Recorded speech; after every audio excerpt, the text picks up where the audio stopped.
All right, teammates. We are back once again. If this is your first time listening to the Move Swiftly podcast, welcome to the number one podcast on innovative teamwork. Great to have you. Looking forward to having you back for more. To my regular listeners, already know how we get down. You already know how we roll here. Bring you nothing but the best. You hit the play button, which means there's going to be something great that happens for you within the next. There's going to be things that happen for you where you realize you're not just alone. Whatever you may be going through, whatever may be challenging you at this particular time. We're here to tell you you're not going through it alone. I have Mr. Nick Jain. No, excuse me. Yeah, Nick Jain. Got it. I was thinking, you know what? I was thinking of there's this movie called Jane something, Jane Doe or something like that. Am I? Yeah. I said Nick Jain. I'm like, yo, it's not the some. But anyway, yeah, Nick Jain found. Now you didn't found a company, but you're like the head of the company called Ideascale, correct? Yeah, so my predecessor, Rob Hohen, co-founded the company with a guy named Viv Bhaskaran. Rob retired about 2 years ago, and they brought me in as an external CEO hire just past 2 years ago now. Yes, and that was the one of the biggest things that struck me because I was listening to a lot of the way you spoke about the company and your upbringing. And me, I've been a person who has had an idea every minute, like constant ideas to try this, try that. And you actually describe it as a CRM for ideas. So I can't wait to dive deeper into that. But before we get there, I do want to give you the opportunity because you came from very humble beginnings. You were raised by a single mother in India, and you went on to achieve a lot of things in the business world. So, probably the best way to start off would be just talk a little bit about your upbringing and how you transitioned from India to America, and then we'll kind of go from there, man. Perfect. Thank you again for the kind words and introduction. So I've got a bit of an odd background or story. My parents immigrated from India to Canada in the 1980s. At that point, didn't matter whether you had a college degree or not. If you came from India, you had to start from scratch. So typical, work at McDonald's, came with the shirts on their backs and $5. So they actually, right after I was born, they sent me to India to grow up with my grandmother till about the age of 5. So I actually did not meet both my parents in memory till just after my fifth birthday Oh, when they sent me back to Canada. So kind of a really unique upbringing where all my first memories, my first spoken language, everything is from India. And then, the very first time I saw my mother, I actually cried because, who's taking me away from the only lady who I've never ever known as a surrogate parent.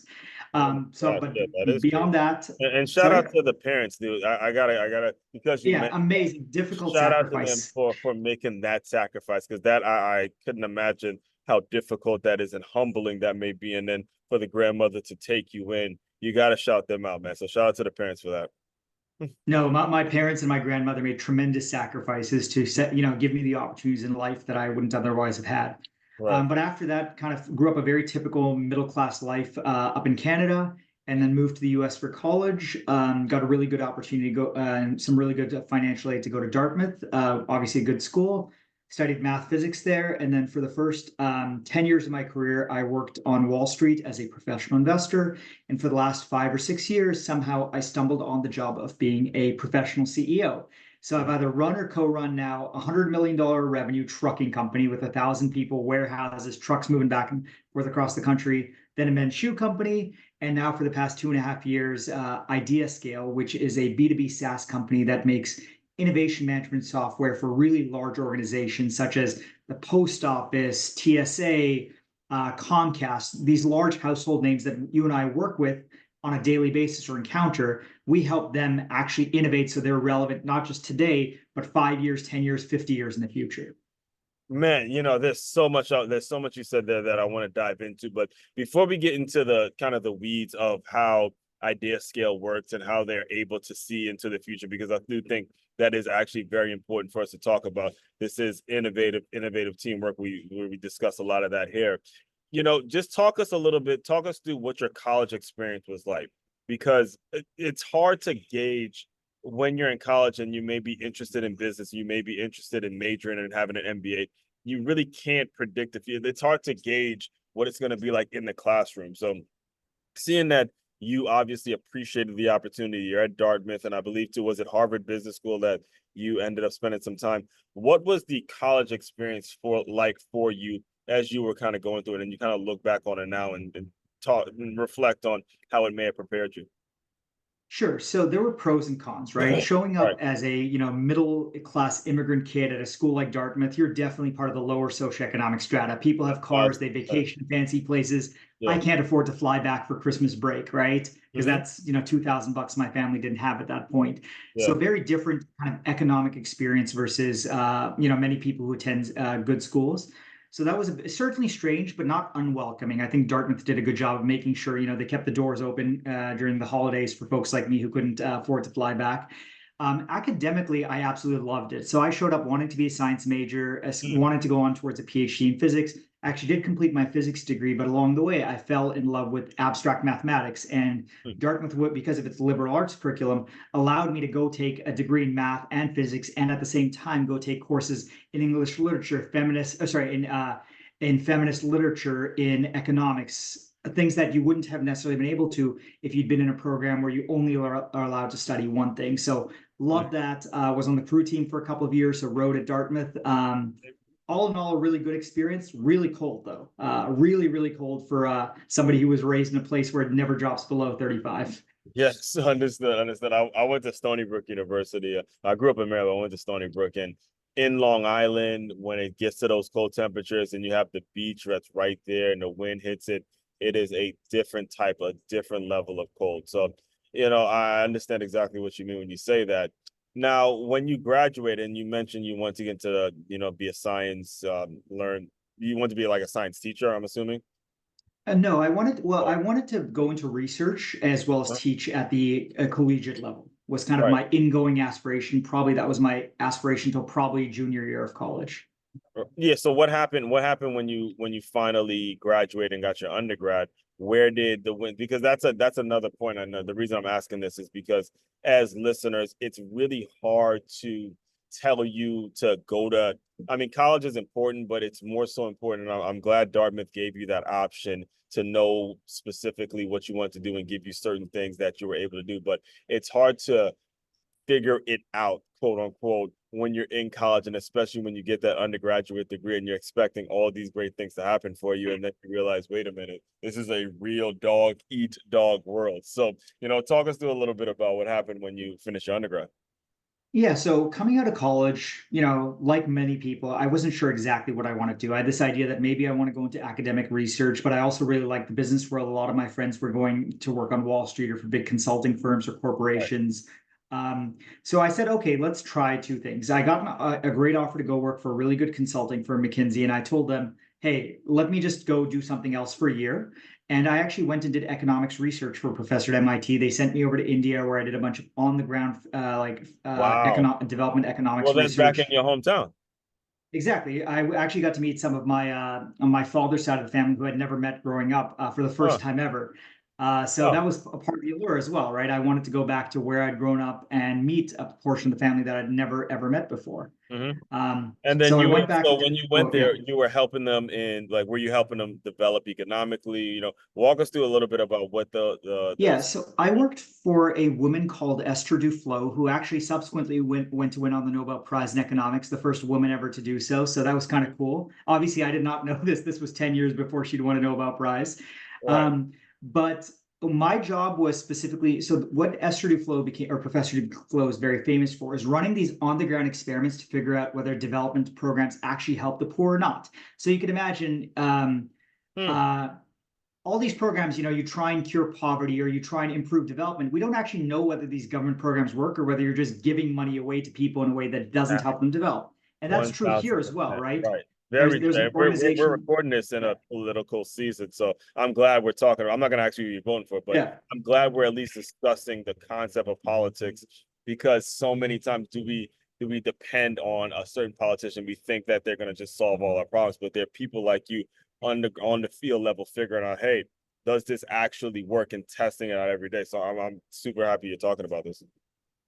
Yeah, thank you again. That's what Professor Duflo became really famous for, which is Right. differentiating between government money that's wasted on stupid programs versus Hmm. programs that actually help help people, which is what, governments ideally try to do. Right. Okay, so you're there, and then eventually, do you land? Like, how does when did the Harvard Business School decide when you decided to go to Sure. the Harvard Business School?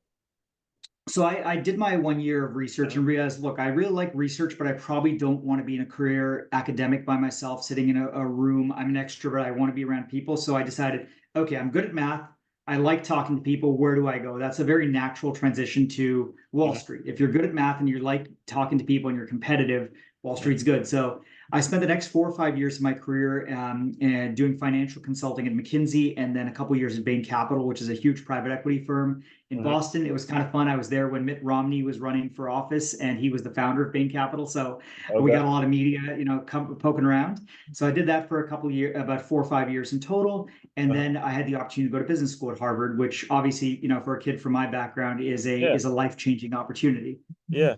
So what was that like for you though? Because I grew up in Maryland and I was around that time. I was actually taking a public speaking course during the time Mitt Romney and President Barack Obama were running. What was it like seeing that and then having the experience of going to the Harvard Business School? Did you walk in kind of having background knowledge about this is the way you should do this, and then you had the experience in India? What do you think? How do you think it dictated your experience when you were there? Sure. So I think one of the really cool things Harvard Business School does is it brings in a diverse array of people. So it's not just, there's, certain, there's the sons and daughters of billionaires or famous politicians. Hmm. There are Yeah, people who worked in nonprofit, people who worked in education, people who had, medical degrees and were practicing yeah, doctors. One of my favorite people was a helicopter pilot in, I think Iraq, where he commanded like attack helicopters and squadroned them. He was a major in his 40s. So really diverse group of people from all over the world in different walks of life. hmm, And so the way they structure their program is it's meant to be inclusive for people, regardless of whether you're coming from a traditional business background like me, or hmm, whether you're coming from have never done, seen yeah, accounting or marketing in your life. right. So you basically didn't have to show up prepared beyond like being a generally well-intentioned, hardworking person. There were no skills required to show up on day one. Obviously, develop them over the course of your time there. Hmm. So your experience, and I have to ask too, because I've been into well, actually, it's been multiple schools where I've been the only person of my black with my last name going to that school. How was the experience like? Did you feel any added pressure to be someone that represents an entire, like your entire family? Because, like you mentioned, you're one of the ones that quote unquote got it out. How were you able to maintain a, I'm gonna do this because I know I'm good at it, or I know it's something I want to do, and I that pressure of having to be maybe the first one in my family to graduate, or whatever. Was any of that going on in the mind of mentally blocking you? So mixed aspects there, right? Again, pretty diverse group of people. So I wasn't the candidly, I was not the only guy who looked like me. There Right. was a fair number of people from India or other, countries around the world. Hmm. Um, HBS does have a pretty low diversity economically, as it, as many kind of good schools do. So I was definitely on the lower socioeconomic spectrum of folks Right. there. But I don't, there was an experience where I mentioned that I used to work as a carpenter in high school to earn some Hmm. money, and that was really like one of my classmates commented that he'd never met a guy who'd been a carpenter before. Whereas like all Right. my buddies from high school, they went on to become carpenters, electricians, mechanics, right? Like Which there's nothing wrong with skilled that either, trades. and I want to make sure Yeah, no, I make that point too. those are There's good jobs, absolutely but nothing it's wrong with astounding. doing that. Right. Yeah. So yeah, I did Okay. not feel unwelcome there, especially Mhm. after having done 4 or 5 years in private equity. Yeah. I felt pretty, I felt welcome there. Let me put it that way. Yeah, that's also I think that's a great point because one of the things I do encounter a lot, and I teach now, I teach at a school that's primarily minorities there. And one of the things I try to really get through their head that it does not matter. It does not matter your skin color, it does not matter your ethnicity. I mean, you'll come from broken homes, you can come from wherever. If you really put the work in and you really love what you do and you really have a genuine interest in learning, there's going to be a place for you. And you don't have to be that person that's always using an ethnicity as a kind of a crutch to hold you back from doing incredible things because like you said, you eventually were able to be put in a situation where you're running this company named Ideascale. And this when you mention I just want you to kind of just walk us through the whole process because when you mention a CRM, we all know what a CRM is, but a CRM for ideas is something that I think is just genius because we have a lot of ideas, and every idea isn't a bad idea. Every idea isn't a good idea. Ideas are just about the timing of it, the timing of this idea of us talking, the timing of Zoom. Zoom's been around long before damn COVID, but the idea of it became great because it was stored somewhere and people were able to use it by 2020. They found a need. So walk us through the company, how it works. Just kind of give us as much details as you can. Sure. Again, Rob Hohen and Viv Hoskern are two co-founders. 15 years ago, they came up with this great idea, and it was actually President Obama's chief of White House staff who was, I think, our first contract. That the idea that the government wanted to be more innovative. Wow. So credit to President Obama realizing, hey, the government needs to get Yeah. better. So our origins were the government wanting to get better at what it did, which is serving the citizenry. And what it's evolved to today, the government is still about 2/3 of our business, but we also serve major corporations. So, USPS, TSA, major agencies that you and I deal with on a daily basis, as Yeah. well as big corporations. So My mother Comcast works is for my my internet mother works provider. for the post office. Great. I use the post office pretty regularly. I live across Exactly. from one. Shout out to mom. Shout So out to what mom. She works in transportation too. So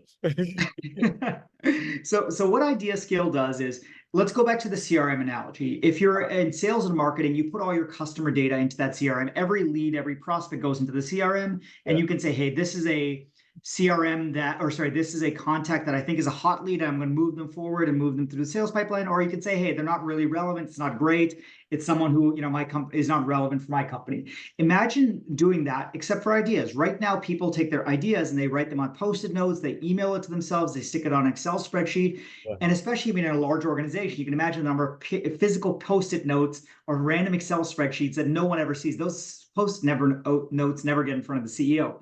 So imagine taking all of those ideas and putting that into a centralized system where your colleagues, peers can upvote and downvote the ideas. They can say, hey, Oswan has a really cool idea, but we can make it even better. So let me comment on it or iterate on that idea. So that's what our system does. It collects all of the ideas from employees, whether you're junior, senior, whether sitting in Milwaukee or China or Washington, D.C., getting them all into one place, iterating on them with your colleagues, and helping the best ideas float to the top, where they can all of a sudden move through the funnel from being a mediocre idea to a great idea to, hey, we actually improved our organization.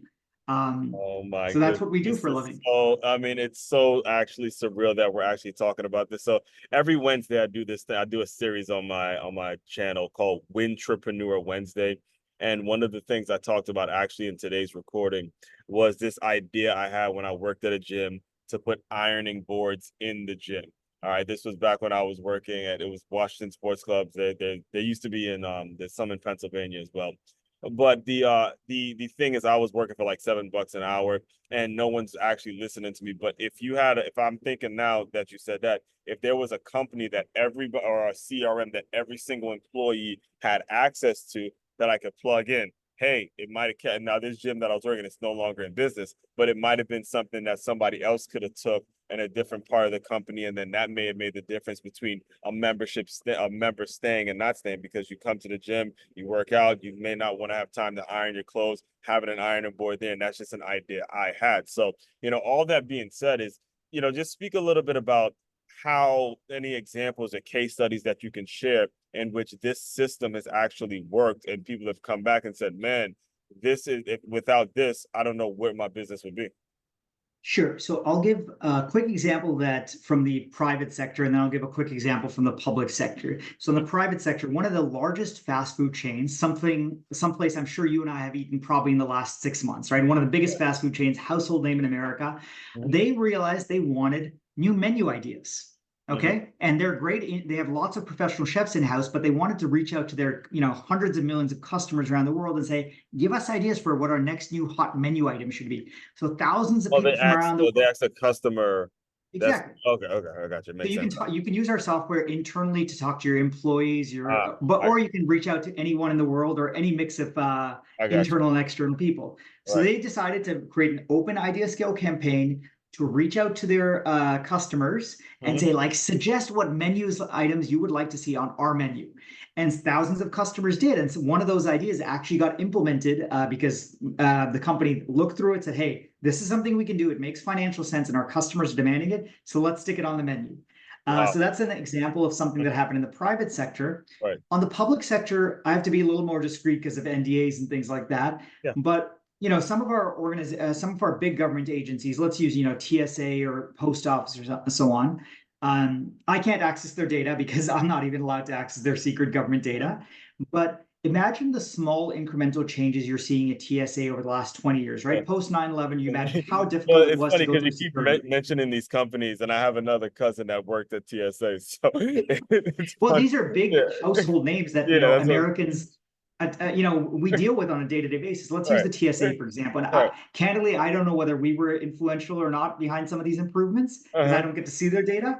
But right, let's use the TSA, for example, right? Like 10 years ago, it took a long time to make it through a TSA security line if you're going through an airport, right? You got to mhm, take off your belt, you got to take off your shoes, take off your watch. Look at it, over the past few years where they've moved from the X-ray machines to the micro imaging machines. They've mhm. added things like global entry. I don't know if you've tried global entry, but now you can go through, you don't have to take your belt or shoes Yeah, I off. You can can fit take a your flight. laptop Yep. out. Mhm.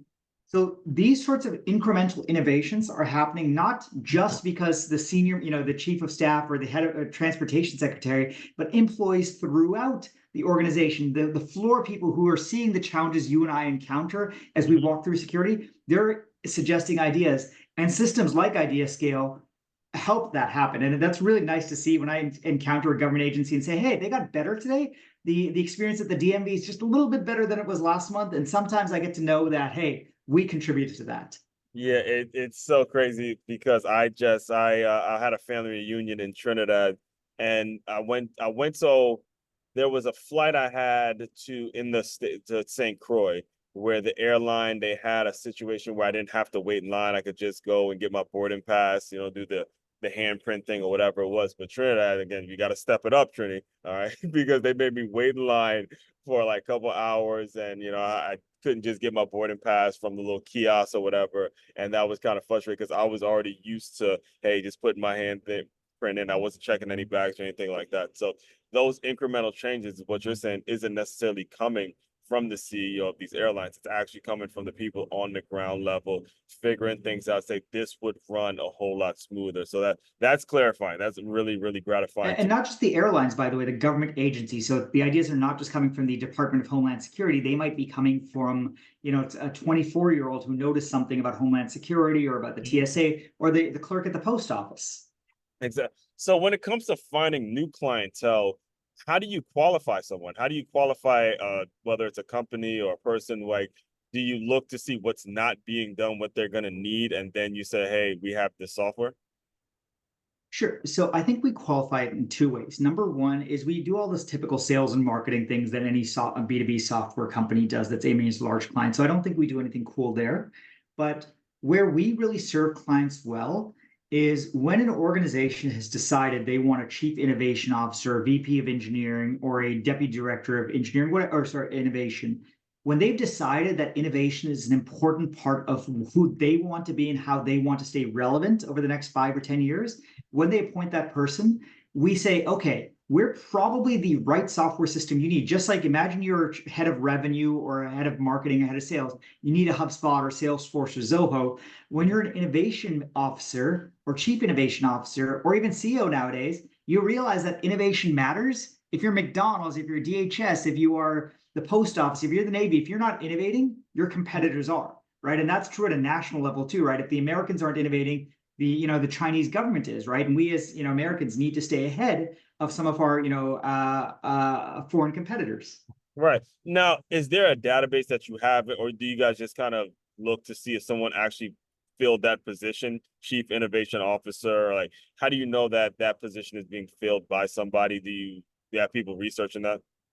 Sure, yeah, there's again 2 or 3 ways. We have people on the sales and marketing team, they're always on the lookout for that. For that, right? Secondly, specifically for the public sector, when organizations are making a chief innovation officer position, they announced that. So I think the Army, I think it was the Army, I may be misquoting this, about a year and a half ago, they created a new position called the chief innovation officer. That's very senior, right? If the Army, United States Army, which Exactly. has, God knows, 1 million employees, is saying we're creating a chief innovation officer that sits up there with the generals, Mhm. that's kind of cool. And that's a big announcement. We stay on the lookout for that. And number three, Look, we are, especially on the government side, we're really well known. We are the people that are by far best in class at serving US government, federal, and state agencies. Hmm. And so when a new agency realize they want innovation software, we're usually the first call that they make Yeah. because we're really good at serving the government. Right. So but when it comes to software though, you got to be thinking bigger. Like I'm curious now as you're talking, is this something that's strictly for big companies, or is it something that you use to serve small businesses as well? Like if there's a small business owner listening in, is there a way to connect? Is there anything that you may be servicing them with? Yeah, so we offer our software completely free of charge to people who need less than 100 users. So if you are a one-person shop or a 50-person small business, you can use our software completely for free Oh, indefinitely. okay. Okay, so you can literally go to ideascale.com, click the get started free, and that's available right away. It takes less than 5 minutes to set up. Our Mhm. business model, obviously, where we make money is with large organizations. And Okay. candidly, like if you're a 30-person organization, whether you use a digital piece of software like ours or whether you use a whiteboard with post-it notes, you're probably okay. But Mhm. when you get to 5,000 people or 100,000 people that are sitting in different countries, different offices, some are out there on the field, some are Right. highly educated, some are blue collar, some are sitting in China, you Mhm. want to be able to use a digital system to collaborate. Again, using the CRM analogy, if you're three people, like an executive assistant, a salesperson, and a marketing person, you can just talk to each other. If you're 300 people, you don't even sit in the same floor anymore, right? So you need software to communicate. Same way, reason why you and I use Zoom or Slack or Mhm. Teams or Google Meet, all these pieces of software help people connect. And our software does that for a specific use case of innovation. Yeah, but even if you are, and if you're listening in and you may think, look, I'm not big enough to even download this. First of all, it's free, so you should take advantage of it. You don't nothing to Secondly, download, by the way. It's entirely online. it's entirely online, so you should definitely take advantage of it. More so, getting in the habit, if you are interested in growing, getting in the habit of putting ideas in a system, putting it down on paper. Those are habits that are going to allow you to grow. Those are going to be the habits that make it so, okay, this idea that I wrote down 3 or 4 months ago now becomes something that's important. If you just kind of just tell your buddy about it, or if you're working with a smaller group of people, it's going to be impossible for you to remember every single idea when you also have to make sure the revenue's coming in as well. Can I give an example for that? Let's Yes. so look, we're a mid-sized company. I've got about 100 employees or 95 or something like that, right? We Mhm. use our own software, and exactly like that. There's ideas that people posted a year ago, 2 years ago that resurface now because they become relevant to us now. Or there's an idea from one of my junior most engineers joined like 6 months ago or something that Mhm. like everyone on the company thought, hey, this is a really good idea. And it actually ranked above my idea as CEO. And that's great to see because the best ideas win. And it shows that, hey, junior person sitting on the other side of the world, your idea matters as much, if not more so, than the CEO's idea because it's a good idea. Exactly, exactly. And when people get that, one of the most challenging, and I've worked in fitness, athletics, and now currently in education, the biggest gripe with people is when they don't feel like they're part of the company, when they don't feel like they're part of the organization, when they don't feel like they're being heard, they will leave. And these are very transient industries. And now, again, I've said it multiple times on this show. Regular listeners are probably tired of hearing me say it, but I will not get tired of saying it at all. Is when people nowadays can get in touch with whoever they want. So staying in a job that they don't like is not going to happen because they can go on their LinkedIn accounts, they can reach out to whoever. Next thing you know, they're gone. They don't even have to tell you. They could work abandoned. So, making sure that they feel like they're heard and that they're being seen is your number one of not your obviously number one job is to make sure the revenue's coming in, but your second most important job is making sure every single person is feeling heard and that you know where they are and what it is they want to be doing and how they want to build in the future. And this is a great way of doing that and making it so every single person in the organization feels heard. So, with all that, I do want to be very respectful of your time. Can you just tell people a little bit about what do you see coming down the pipeline? What's next? Do you plan on staying with Ideascale? I know it's hard to predict the future, Yeah, but just kind of talk a little bit about that. sure. So for me personally, yes, I would love to stay at Idea Scale. I think it's a really cool opportunity to work for a really cool company. Setting aside the software, I've always believed in an idea meritocracy that the best ideas win no matter, where somebody went to school, what they look like, whether they're junior, senior. So the fact that I get to work for a company that is literally their product is personally awesome for me. So Yeah. I plan on being here, for the long term and helping build Idea Scale and continue to convey to our customers that innovation matters and you should use systematized way to achieve innovation like Ideascale. In terms of what's coming down the pipeline, I think we have a couple of really cool things as a company coming down the pipeline. First is we are releasing something called Workspaces in about a month. If you want to read more about it, that's on our product roadmap. Number two, we have some really cool AI related features that I can't talk too much about right now, but they're coming Go, out in baby. about AI is 6 taking weeks. over. What's coming? Artificial. AI is awesome, right? And I'm not saying this just as the ChatGPT bug, but like AI just has dramatically changed the way people work as well as the way software companies can help their customers. And I think the third thing is we, as Ideascale, at a more strategic level, setting aside individual features or buttons and knobs that are coming out over the next kind of 1 to 3 years, we're going from a company that solves, let's say, 30% of your innovation solutions or problems to probably 100%. So we believe that over the next kind of 1 to 2 years, we will be able to be the home base for any chief innovation officer, taking their ideas from beginning to end and helping involve their employees in that entire innovation process. Yeah, and man, it's taken so much. Doing that takes so much work off their plate. I can only imagine the ones that you do serve that know you, whether they know you personally or they know the software. I can only imagine them realizing, man, the idea aspect, because when you're in business, you don't have too much time for ideas. You really don't. You got to figure out what's gonna work and what's not gonna work, and the things that work, you got to, because business moves. But if you have a situation where these things are stored, all right, got something, and let's just keep it rolling, keep it rolling. It definitely would create a peace of mind. So, what is the best way for people to get in touch with you if they want to hear more? Where do you normally send people? Sure. So to get in touch with the company, best way is going to ideascale.com, and you can either talk to my support team. They are 24/7, 365 real human beings, by the way. If you want to sign up for a free trial, again, ideascale.com, there's a button at the top right where if you're a company less than 100 people, you can use it free indefinitely. Takes less than 5 minutes to set up, probably like 2 minutes. If you want to get in touch with me personally, my name is Nick Jain. I am very accessible and findable on LinkedIn. I respond to 100% of messages. So if you DM me, I will respond. Absolutely, absolutely. And all that will be included in the show notes as well. So, Nick, the final thing I do to close out all the shows is I want you to use your imagination a little bit. You are a young boy in Canada, you're seeing, or India, Canada, you're just a young person, and you're humble beginnings. You're not really you're not really seeing a lot of the future. You pretend that version of Nick has come into the Zoom room. Give him some words of encouragement, and we'll officially close. Sure. I'll give two words of encouragement. Number one is, as you have said earlier in this call, it really doesn't matter what you look like, right? The Western world has done an extraordinary job of creating opportunities for people, regardless of what walk regardless of what gender you are, what you look like, which part of the country you come from. That's number one, really cool and really unique, and that's a privilege you should take advantage of. And number two is the value of education, and that can be education that you get from your high school, from your college. It can be from your trade school. I personally am still continuing to take courses from Coursera for free. So like the education, regardless of your field of life, is just tremendously enriching, both personally as well as professionally. And you should take advantage of the fact that we have such tremendous education opportunities that exist for free nowadays. Exactly. And listen, I have absolutely nothing at all to add to that. The education and the fact that you're actually still doing it, given your position that you're still taking free courses, tells you a lot, says a whole lot about how much education really is out there. It's just a matter of you going out and go decide to make sure you are educating yourself in some way, shape, form, or fashion. All right.